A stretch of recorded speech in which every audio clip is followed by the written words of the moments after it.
Hola amigos, ¿cómo están? Muy buenos días. Hoy día miércoles 11 de marzo estamos para nuestro segundo capítulo de Ciberlegal, siendo las 11:30 de la mañana a través de la señal de TXS Plus. Recuerden que los capítulos quedan después alojados en la página, en el podcast, ahí pueden escucharlo y compartirlo si ustedes gustan. Estamos hoy día para este segundo capítulo, un día bastante movido en nuestro país, en Chile, cambio de mando presidencial, así que están pasando muchas cosas a nivel político. Nosotros vamos a ir un poco a la política y a la dirección de la empresa. Hoy día vamos a hablar de un tema que es bien relevante, lo hemos denominado el blindaje digital 360 y por qué el directorio ya no puede dejar solo en manos de TI la ciberseguridad. Esto ustedes dirán, bueno, pero es como lo obvio, la ciberseguridad nunca ha estado simplemente en manos de TI, pero sí, efectivamente existe ahí una problemática en cuanto a lo que yo he denominado, y lo hablamos el lunes pasado en la columna de LinkedIn, que también lo invité ahí a suscribirse, respecto de la comunicación, el lenguaje, el problema que se da respecto de los aspectos que son de carácter técnico, ¿cierto? Desde el punto de vista legal hay un lenguaje, desde el punto de vista TI hay un lenguaje, y el directorio, que es un órgano de administración de los accionistas, tiene un lenguaje también distinto. Son formaciones distintas que hoy día van a empezar obviamente a mezclarse ya con el pasar de los tiempos, pero todavía hay directivos que son de mayor edad, tal vez, que le ha costado un poco subirse a esta transformación digital y a todo lo que es la ciberseguridad. Hay un filósofo, ustedes dirán qué tiene que ver la filosofía, pero la filosofía nos sigue en todos los aspectos de la vida. Un filósofo que es muy importante en el siglo XX, que es Ludwig Wittgenstein, que decía que los límites de mi lenguaje son los límites de mi mundo, en definitiva. ¿Qué es lo que ocurre acá? Y esto puede constituir incluso una sentencia para el directorio. Si el directorio no entiende, no sabe qué es lo que están conversando, en este caso el TI, por ejemplo, con el área de ciberseguridad legal, y tiene que tomar una decisión, va a tomar una decisión que en definitiva va a ser a ciegas, y eso es muy peligroso, no solamente para la compañía, sino que también para el directorio, y como hablaremos después con nuestro invitado, también para la sociedad toda. Es un problema que yo lo he denominado el abismo del lenguaje, el abismo lingüístico. Uno lo vive a diario. Yo me toca participar en sesiones de directorio, a veces en presentaciones frente a accionistas, y cuando uno llama al especialista, al encargado, al CDO o al CISO, al TI, para que cuente cuál es el dolor que hoy día tiene, cuáles son los riesgos que él percibe dentro de la compañía, muchas veces vemos que los directores asienten de manera un tanto incómoda, se produce un silencio ahí. Bueno, tenemos que tomar una decisión porque si el TI lo dice, debe ser así. Y muchas veces ocurría, de hecho antes también, eso que se compraban cajas, se compraban equipos que después quedaban ahí guardados y en alguna bodega, incluso sin conexión o sin poder incorporarlos al día a día de la compañía. Entonces, eso hoy día es clave, que podamos y sepamos construir, que es un poco la invitación de este programa de hoy día, a construir este puente para cubrir esa brecha desde el mundo TI, el mundo legal, hacia el directorio, para que el directorio nuevamente no tome una decisión a ciegas. No es necesario que sea un especialista 100%, es necesario que tome una decisión informada, que sepa cuáles son los riesgos, cuáles son las consecuencias para la compañía, para él, en el evento de no tomar esa decisión, y que el directorio en definitiva se vea, en este caso, la compañía se vea enfrentada a un ciberataque. Esto lo hemos dicho otras veces, la ciberseguridad no tiene que cubrir todos los aspectos presentes y futuros.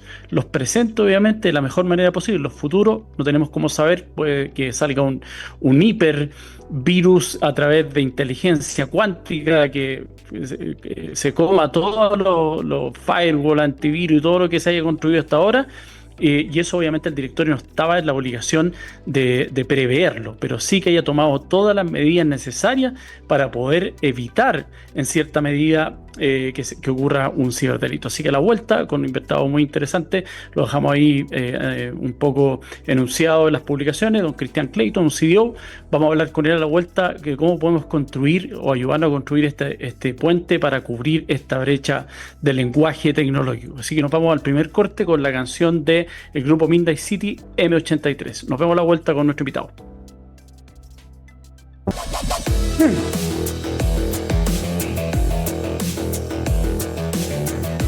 Estamos de vuelta ya para la segunda fase de nuestro programa Ciberlegal. Recuerden, hoy día estamos hablando del blindaje 360, porque el directorio ya no puede solamente delegar las decisiones que toma en el área de TI y cómo podemos construir este puente entre tecnología, el área legal y precisamente el directorio de la compañía. Tenemos un interesante invitado para hoy, don Cristian Clayton. Él es CDO, Chief Digital Officer e ingeniero informático, con una destacada trayectoria liderando la transformación digital y la estrategia de datos en compañías tanto nacionales como multinacionales. Aporta una visión única donde la eficiencia operativa y el crecimiento comercial convergen con la seguridad y el cumplimiento normativo. Lo leía porque después no quería que nuestro invitado nos retara. Cristian, ¿cómo estás? Muy buenos días, gracias por participar en nuestro programa.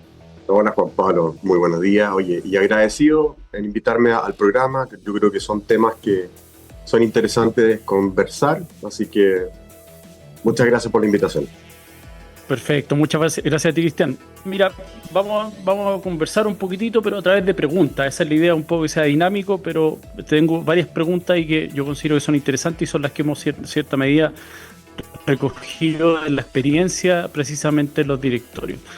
En tu experiencia como Chief Digital Officer, como CDO, ¿cómo logramos que un CISO, un jefe de TI, deje de hablar ya de parches, protocolos y empiece a hablar, por ejemplo, de continuidad operativa, de continuidad en la facturación, frente al directorio y frente, en definitiva, a la ciberseguridad? ¿Cómo logramos hacer este cambio de lenguaje que a veces puede ser tan dañino para la empresa? Mira, súper buen punto, Juan Pablo. Hoy en día yo creo que estamos muy centrados en lo técnico. Yo personalmente lo que veo es que un jefe de tecnología de partida no es un CISO. No sé si muchas veces, yo lo he visto en directorios, que eso no lo comprenden. El rol del jefe de tecnología está centrado en la parte más operacional, en la parte de mantener un poco la continuidad. A diferencia, y esto yo lo puedo entender, en empresas de menor envergadura que dicen no tenemos una estructura muy grande, por lo tanto esperan también que el rol de jefe de tecnología pueda suplir eso. Sin embargo, yo creo que ese es un error importante que el directorio debe entender. Y por último, si no tiene las capacidades internas, bueno, hay servicios externos que se pueden contratar. Por el lado del CISO, también me he encontrado que, claro, efectivamente muchas veces nos vemos con un CISO que es técnico, que habla de los zero day, que habla de la microsegmentación frente a ransomware. Y estos CISOs yo me he percatado que no tienen el poder frente a un directorio para poder plantearse, ¿cierto? Y poder plantear la estrategia, ¿cierto? A 2-3 años para mantener los activos. Y por otra parte, veo CISOs más corporativos que efectivamente se centran en cómo finalmente van a establecer un roadmap de inversión para lograr quizás un cierto nivel de madurez a nivel de ciberseguridad. Claro, mira, ahí un poco para hacer el nexo con este puente, lo que dices tú es muy efectivo. El problema de muchas veces la asignación de rol, incluso que se da no solamente en estos puestos clave dentro de la compañía, sino incluso en la gerencia. Los dueños creen ser gerentes en vez de profesionalizar el tema, que es precisamente lo que pasa acá. Y cuando hay una falla desde el punto de vista técnico, por ejemplo la continuidad operativa o la facturación, podemos caer en una responsabilidad contractual, un incumplimiento contractual que es grave, y eso muchas veces, como dices tú, el directorio no lo ve. Ahora, la ciberseguridad ya mirada incluso como un motor ya comercial. ¿En qué momento un directorio, por ejemplo, debería entender que la infraestructura, lo que yo hago desde el punto de vista de ciberseguridad, no es solamente para evitar que me hackeen, sino es un activo más dentro de la empresa para ser competitiva y confiable hoy día en esta era tecnológica 4.0? ¿Ahí hay también una diferencia para ti? Absolutamente. A ver, para mí hay un quiebre, porque la tecnología se viene ocupando, podemos hablar de tecnología, 1950, 1980, la tecnología de la información, que es un poco lo que estamos conversando, por ahí empieza a tener un rol relevante cuando nacen los primeros ERP, ¿cierto?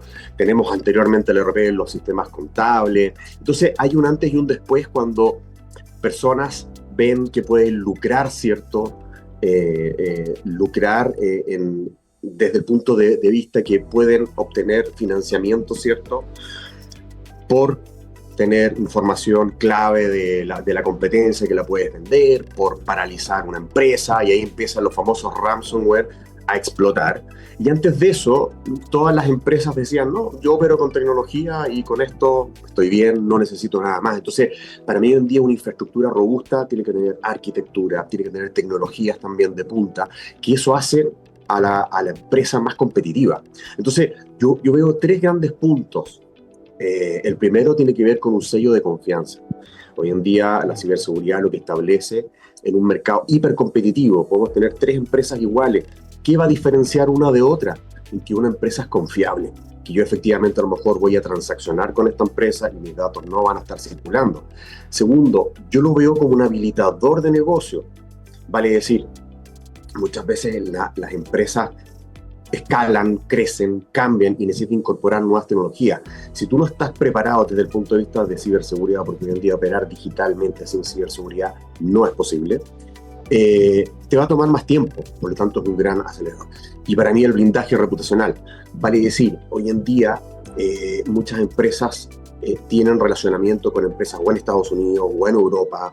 Entonces, frente a reguladores, socios internacionales, me parece que la ciberseguridad es un pasaporte para poder operar en mercados más exigentes. Entonces, muchos hablan de no, ciberseguridad, efectivamente, tenemos que invertir en firewall, en capacitaciones y eso, pero hoy en día yo creo que no se puede operar eso y hay que mirarlo desde un punto de vista que trae ahora valor, donde no todos están, pero las empresas que hoy en día están protegidas o con una infraestructura mucho más robusta son mucho más competitivos.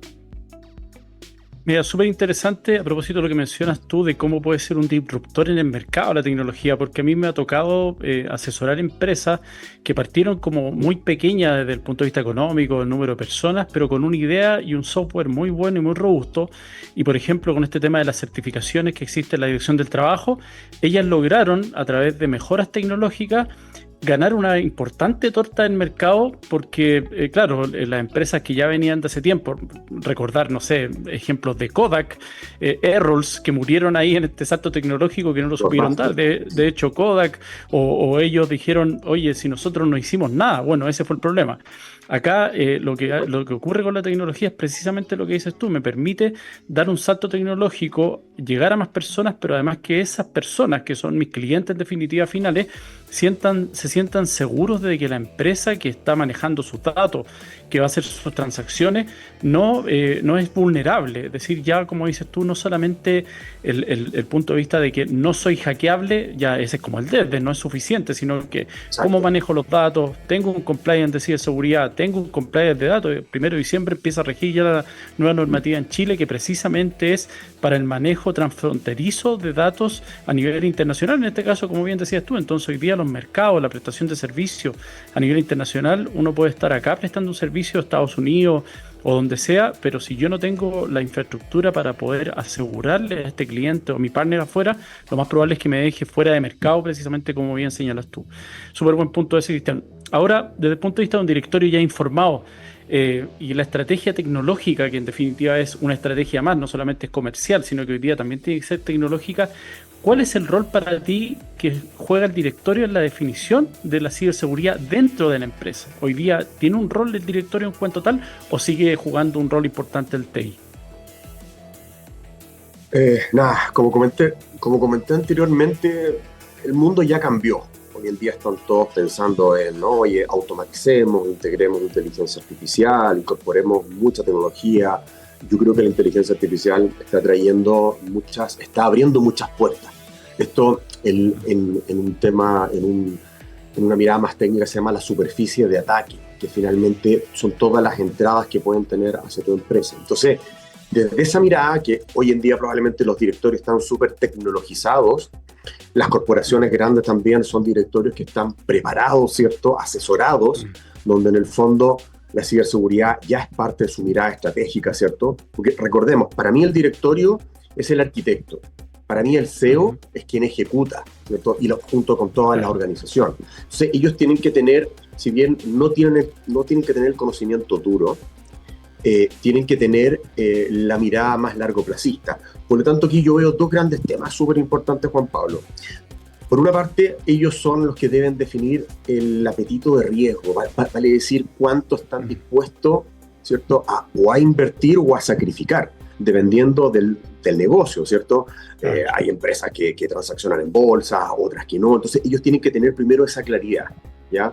Por lo tanto, ese es el primer punto que es fundamental. Para mí esa es su primera función, dentro de todas las otras funciones que ellos cumplen, pero desde la mirada de ciberseguridad. Y otro punto importante tiene que ver con cuestionarse, ¿cierto?, la continuidad de la empresa.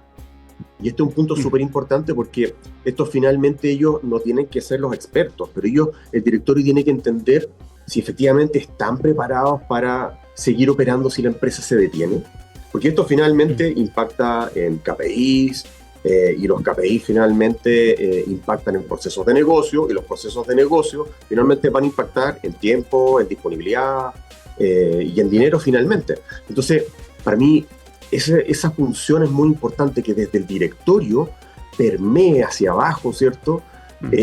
La cultura de la ciberseguridad que venga de manera intrínseca. No que en el fondo el gerente de tecnología diga, no, todos tienen que hacer el curso de ciberseguridad, todos tienen que aprender de phishing.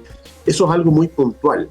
Por lo tanto, yo diría que el directorio no debe ser un rol técnico, absolutamente no, pero sí debe estar con la mirada de tener muy presente cómo esta ciberseguridad finalmente mantiene la empresa operando.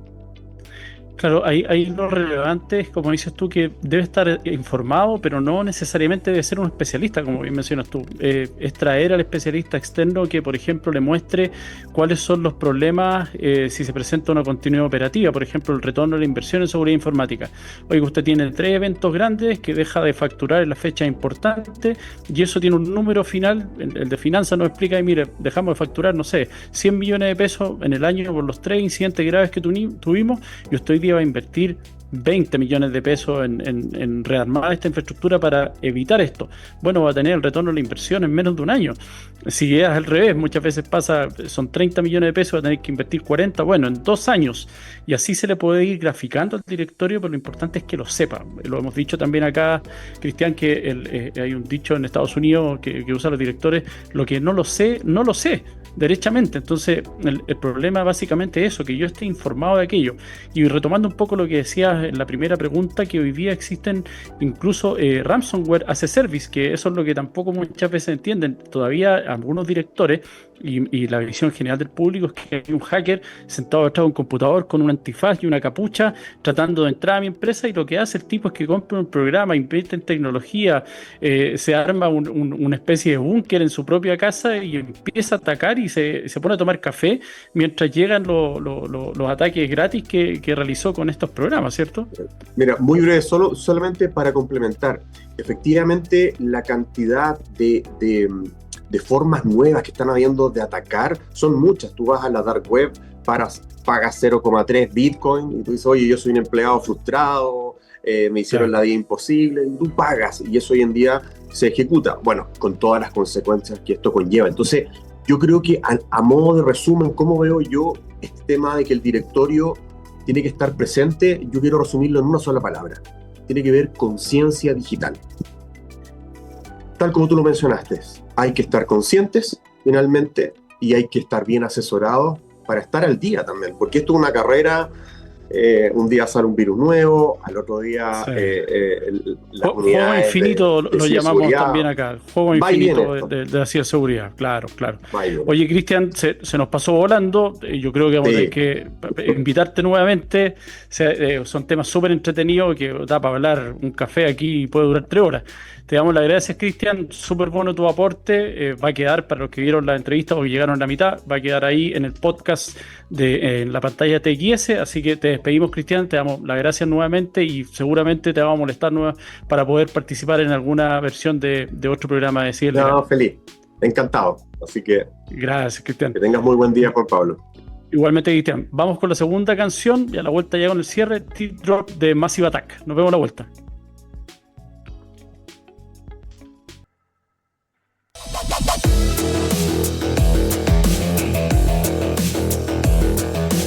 Estamos de vuelta preguntas ya para el cierre del programa de hoy de Si es Legal, miércoles 11 de marzo. Hemos recorrido desde la filosofía de Wegenstein hasta la facturación diaria de la empresa y como ven, el problema aquí radica en la traducción del riesgo en materia de ciberseguridad. Esa es la misión que tenemos hoy día, comunicarlo, traducirlo. Incidentes técnicos, por ejemplo, en responsabilidades legales. De esa forma, la empresa, el directorio entiende, oye, esta cuestión no solamente, como se pensaba antes, se cayó internet, los soportes, los correos, la página web, el e-commerce, hoy día tengo responsabilidades fiduciarias. La empresa puede ser investigada incluso penalmente, eso lo hemos hablado también en capítulos anteriores y lo vamos a hablar seguramente en algún momento. Como siempre, los dejo invitados a seguir el podcast que está alojado en la página TXS, en este caso a seguir nuestras redes sociales, Juan Pablo López en LinkedIn, también en Instagram, donde están las columnas y reproducimos también este capítulo para que lo puedan ver. Aquí siempre el llamado final es, si quieren sobrevivir en la economía digital, aprendan a hablar el idioma del riesgo, el riesgo digital traducido en riesgo, en este caso legal. Les dejo un abrazo y que tengan una buena semana. Nos vemos el próximo miércoles.